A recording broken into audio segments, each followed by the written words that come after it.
Welcome to Real Life with Jenny. My name's Jenny Senaparatna.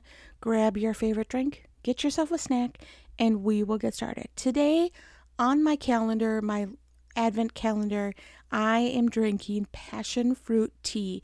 No, I've not tried it yet, but it is the tea of the day. So we'll see how this goes. And today I have homemade Chex Mix. I actually have changed up my Chex Mix recipe because someone in my daughter's Bible study is dairy free. So I started using coconut oil, and I'm telling you, it is delicious. You need to try it. I know we're not here for recipes, but if we were, coconut oil instead of butter in your Chex Mix. All right, well, let's get real. About 25 years ago, we moved into this trailer. We were 22, 23 years old, very young and naive. Let's just be completely real. And at that time, we were planting a church. And so we had Bible studies and leadership meetings and game nights and small groups and all kinds of things at our house. And it was very fun because it was a church for young adults, because that's who we were. And we wanted people that really didn't fit in the average church. So most of our people worked on Sundays, worked retail on the weekends. We did our main services on Friday nights. It was really a small group situation. So you belonged to a small group and then you came to Friday night services. And it was just a really fun time in my life. Now, if I go back to it and think about how much fun it was a lot of fun. It was also a lot of work. And we had this house full of people. Now, what was so nice is we had moved into this trailer at that time, and we were one of the few people with room because everybody else lived in their parents' basements. They lived in an apartment. Like, we were all starting out in life. So we were the ones with the meeting space. And so eventually everybody started kind of moving up in their positions at work. They moved out of their basements. They moved out of apartments. They got their first starter homes, started having kids, and then got bigger homes and moved towards a lake. I mean, everybody progressed. And so we actually ended up closing the church, not because of those reasons. And then we ended up going on the road and preaching and teaching all over the world, which is what we do now. That was 19 years ago. So we spent a lot of time having people at our homes. And when everybody else kind of got bigger and better homes, I started getting really fearful and started shutting down the hostess side of myself. And that having people to our house was not something that made me super comfortable, because their house was bigger, their house was cleaner, their house was more organized, it had better furniture. I mean, it just became really insecure. And so we actually didn't have people at our house for a really long time. When my daughter was born, we started having birthday parties. So once a year, I allowed people in my house. And it was a big deal to me to let people in. And that was really the only time that we ever had people over. I actually have a girlfriend that I just let in my house like 2 years ago for the first time. And we've been friends for almost 20 years. Like, I've just been like, people can't come to my house because they're going to see how I'm not the greatest organizer. I'm not the greatest decorator. Our house is really little. And it just kind of became a place of like my haven, but I didn't want anybody to invade it. Does that make sense? And then my life started to change and I started to rewrite things. I've been talking a lot about that. Now I am praying about my next year's word. And at this point, I don't know if it's going to be different because I'm still rewriting so much. God is still walking me through so many things and I'm learning so much. But 2 years ago, when I started this process, I decided to start hosting a book club. And it was really the first time that I had people over that were not my daughter's friends. Because they are here because there's no other kids. And they're like, okay, this is kind of cool because it's just the two of them and they can do whatever, like it's kind of a quiet place. It really is. But what's interesting is I started allowing people in our home, and I realized how much I really love having people over. It was something that I'd kind of allowed fear and anxiety and comparison to really steal from me. That I used to actually, before probably in my early 20s, I really wanted to be an event coordinator. That's what I wanted to do. And in fact, that's part of what my job at the school was. Before we kind of got all like technical and I started doing marketing and I started doing all these other pieces, my main job was event coordinating and like throwing together a silent auction and throwing together a, whatever I could. So even for our church, we had spaghetti dinners and we had picnics, and I loved those kind of things. Like we did those progressive dinners. Like we were always doing events, and I absolutely loved events. And I walked away from it because I really began to believe that I wasn't good enough and that my skill set in those areas were just not enough. So this year, I have been kind of dreaming. And when we went to Sri Lanka, I put all of my things on the table and I said, Lord, here are my gifts. Here are my talents. Here are my fears. Here are my anxieties. Here's what I feel like fail at. Here's what I feel like I'm good at. What can I do for you with all of this? And I really felt like he was like, it's time for you to start being with people again. And I was like, okay, well, I meant anything but that, Lord. Like, I had an idea of what you wanted me to do. And I didn't think like having people would be what you were thinking. And he was like, no, I want you to like start letting people in. And for me, I was like, I don't know what that means because I feel like I've got a lot of friends and I spend a lot of time with pastors' wives and different friendships. And I've really spent a lot of time cultivating those friendships. And those people that know me and are close to me know my heart, and I'm very open with them. And I feel like I'm very open with you. So I was like, Lord, what does that mean? So I decided on top of my book club, I would try craft night. Now, I did a craft night. We did it in October, I believe. It was really fun, but it just was almost more stressful than it was fun for me because I had to get the craft together. I didn't know. I'm not super crafty. Like, I love to craft, but I'm not crafty enough to teach other people. Does that make sense? And so it was kind of almost more stressful than it was fun. So I was thinking, and I was like, I want to have people over. I want to have a place for that. And I thought about doing a cookie exchange. Now, I've done cookie exchanges in the past. I've never hosted them. In fact, I used to do them for my volunteers because I was in charge of the volunteers at the school. And so all of us would get together and exchange cookies when I was there, and all the moms would come in and we exchanged cookies. So we did a couple of those there. But I haven't ever hosted one at my home. And I really started thinking about it, and I was like, well, I don't know if I can do that and a craft night in December. It's a little bit too much. December is kind of crazy and busy. But when I was thinking about it, I thought, I want to do a cookie exchange that everybody feels accessible, that everybody can come whether you cook or you don't cook. So I called it a real life cookie exchange. Because I wanted you to come whether you had time to bake cookies or whether you had time to buy Oreos. Either way, it didn't matter. You didn't need to be a cook. You didn't need to know how to bake. You didn't even need to bring cookies if you didn't want to. I just wanted you to come and feel loved and feel refreshed. That was really my heart to the cookie exchange. And so I put out, bring your cookies. You can make them. You can buy them. It doesn't really matter. We'll exchange them. If you have allergies and you don't want to get cookies, that's fine. Come and just do the bingo. And so I put this out on the social media, and I had a pretty good response. A lot of private people were like, okay, I'm coming. Okay, I'm not coming. And I was like, okay, this is going to happen. Like, this is getting really exciting. And then I thought, oh my goodness, people are coming to my house.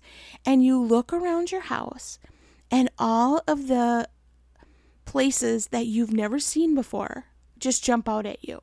And you're like, how is that light switch that dirty? Like, that can't be right. Should I switch out all the light switches and get brand new white ones? Because those are looking a little yellowy. You start like micromanaging your house. Maybe it just kind of got a little obsessive for me.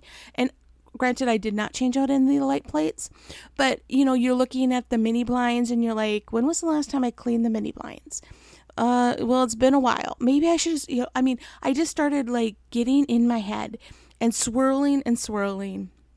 And the morning of the cookie exchange. And 6 people dropped out that morning. I know. 6 people were like, oh, life has happened. We can't come. And none of it was like, Jenny, we don't like you. You're a horrible human being. But in my mind, that's what I started thinking. I started thinking like, oh, they realize that my house is too small and they're going to feel uncomfortable. Or they were like, you know what? Last time, I bet Jenny's house would smell weird. Or, I don't know. I started going down this rabbit trail of lies and anxiety that I was like, okay, I'm not good enough. People don't want to come and spend time with me. They are like, this is silly. And so I kind of spiraled. I started crying, and I had to kind of bring it before the Lord. Honestly, my husband was super supportive and he was like, whatever you want. If you want to cancel it, that's not a big deal. If you want to keep going, whatever. And I just had to go before the Lord and say, Lord, I'm really doing this because I enjoy hosting. I enjoy people. I enjoy having my house open. And Lord, this house is not my house. This house is yours. And so I decided to keep the cookie exchange. And it was really one of the best afternoons I've had in a really long time. We had 7 ladies come. We had bingo. We had prizes. We had cookies. We had snacks. And we had a ton of laughter. And one thing that I miss from our church planting days is bringing random people together. Because if you are in my life, and I hope you are, I love people that are unique, that are intelligent, and just really bring a sense of joy to me. And I love sharing them with other people because my book club, everybody is kind of from a different walk of life. But I love that we've gotten together because we really strengthen one another. Because there are certain people that just bring joy to other people when you're around them. And those are my friends. And so I just want to bring all the people from all the different areas of my life and bring them together because I know they're going to connect. And I know they're going to find commonality because they just bring joy to other people. And so it was just really fun for me to be in this room with 7 people and eating cookies and bringing a ton of cookies home.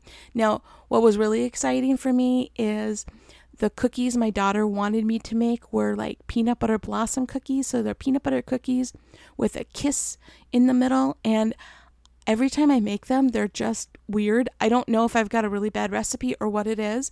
And someone made those. Hooray! I don't have to make them. So my daughter gets the cookies and I didn't have to bake them. It is just a win-win all around. And I started thinking about this real life cookie exchange and how we really kind of get in our heads sometimes about things and that how they have to be perfect. And I knew that the real life cookie exchange was not about being perfect because I know there are people out there that maybe can bake but don't have time to bake, or they don't have the money to buy something but they can make a batch of cookies, a batch of sugar cookies, and then get a ton of other cookies in exchange. I knew that that was something that could be a real blessing to other people. But I almost allowed my fear and anxiety to stop it because I knew that I really don't have that big of a house and it is not that impressive. And, to be really real with you, I was really afraid. I really was. I was really afraid that no one would come. And I was afraid that if they did come, they would go, why did we come to this dump? And my house is not a dump. My house is a very beautiful place and I love it and it's cozy and it's wonderful and we've put a lot of love into it. But you're so afraid of what people are going to think about you that sometimes you stop things that used to bring you joy. And that's why I'm sharing this with you, because I think that there are times in our lives that we can look back and go, wow, we really enjoyed that. But then this happened and we stopped. And there are things in your finances, things in your relationships, things at your work, things that you used to volunteer at church with. You've had a bad experience. And it kind of turned into something that you didn't love, and so you stopped, which is just fine.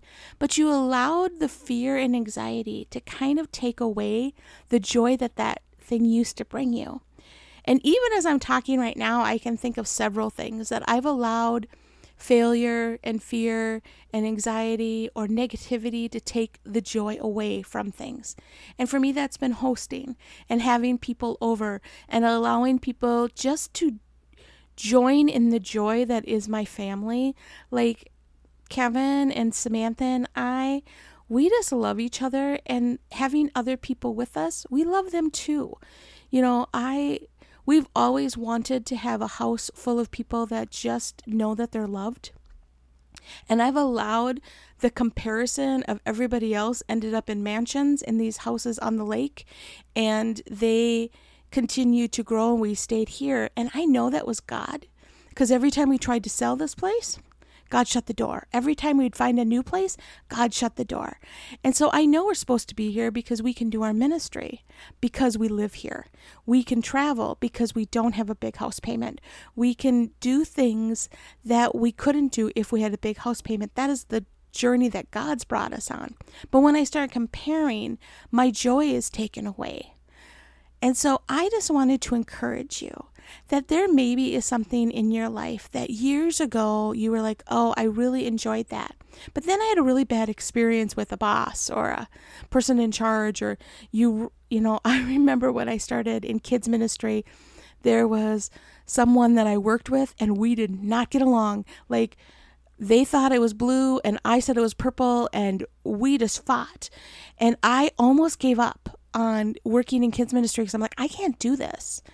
And I remember a leader that was in charge of me at the time came and said, this will be fixed. Don't let them steal your joy of what you're doing with these kids. We will put them somewhere else and put you somewhere else, and it's not a punishment. It is just your oil and water, and we're going to make this work. And I didn't allow that joy to be stolen from me. But I've allowed it in other parts of my life. I've allowed those kind of things just to creep in and cloud over things that maybe could bring you joy again. And so I just want to encourage you to shine the light of Jesus on the parts of your life that maybe the fear and anxiety has kind of gripped you. Maybe it's time for you to host a cookie exchange. And if you do, invite me. I don't bake very well, but boy, I can buy a good Oreo. Okay, I can bake. I just don't have anyone to bake for. So yes, invite me. But maybe it's time to branch out and see what God has for you again. I talk about this a lot because you know what? We so often get trapped. We get trapped by those fears and that past failure and that anxiety.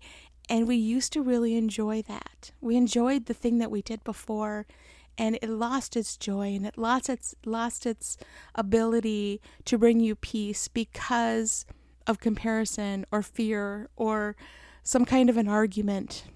And all that was washed away. And I just want to encourage you to pick it up again and say, let's try this again and see if this would be something new and exciting. And maybe it's time for you to really step into the new year as a new you. To say, you know what, I'm going to try new things again. I'm going to go back and I'm going to maybe retry volunteering in a position in kids or in the choir. Oh my goodness, I don't even want to go down that road for myself, but because that was a debacle. But that's okay. Don't worry about that. I will rewrite that another time.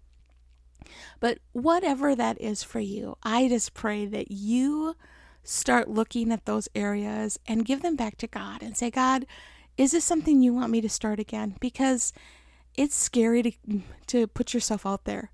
This cookie exchange may sound really fun, but it was very scary for me. It was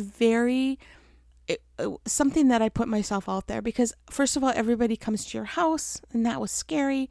Second, I had to bake for people, which is very scary. And third, I had to expect people to come, and they did, and it was fabulous, and I'm really glad I did it. And will I do it again next year? I really hope so. I hope that I have the courage to do it again next year. We will see. 1 week at a time, guys. 1 week at a time. Well, that's all I have for you. You can find me on Facebook, Instagram, and Be Real at Real Life with Jenny. You can also find me at christconnection.cc/Jen. And Buy Me a Coffee /Real Life with Jenny is a place that you can go to sponsor this podcast if you'd like. I am really humbled that you listen to this every week or even once in a while. I just really appreciate you listening. And I just want you to know that it's not easy all the time. There are days that it's hard.